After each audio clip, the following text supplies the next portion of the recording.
Hyderabad central university వద్ద high tension వాతావరణం నెలకొంది.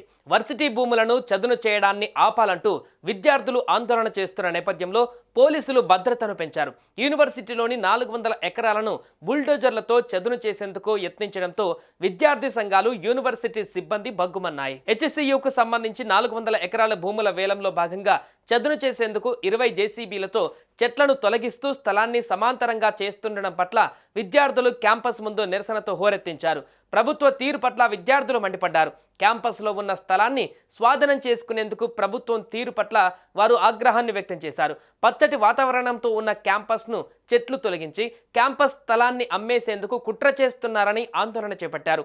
సెలవు రోజులను చూసుకుని జేసీబీల సహాయంతో స్థలాన్ని శుభ్రం చేస్తున్నారని వారు మండిపడ్డారు. హైదరాబాద్ సెంట్రల్ యూనివర్సిటీకి సంబంధించి సుమారు 400 ఎకరాల భూమిని వేలం వేయాలంటూ ప్రభుత్వం భావిస్తోంది. టీజీఐఏసీ ద్వారా ఈ భూములను వేలం వేయాలని భావిస్తోంది. అందుకు అనుగుణంగా భూములను చదును చేసే ప్రక్రియ కొనసాగిస్తుంది. ఇందులో భాగంగా నిన్న బుల్డోజర్లతో 400 ఎకరాల భూములను చదును చేసేందుకు ప్రయత్నించగా ఒక్కసారిగా విద్యార్థులు చొచ్చుకొచ్చారు. భూముల చదును ఆపేయాలంటూ డిమాండ్ చేశారు. అప్పటికే పోలీసులు భారీగా మోహరించి ఉండడంతో విద్యార్థులను అడ్డుకున్నారు. విద్యార్థులు ఆందోళనను ఉధృతం చేయడంతో పాటు పోలీసులకు వ్యతిరేకంగా నినాదాలు చేశారు.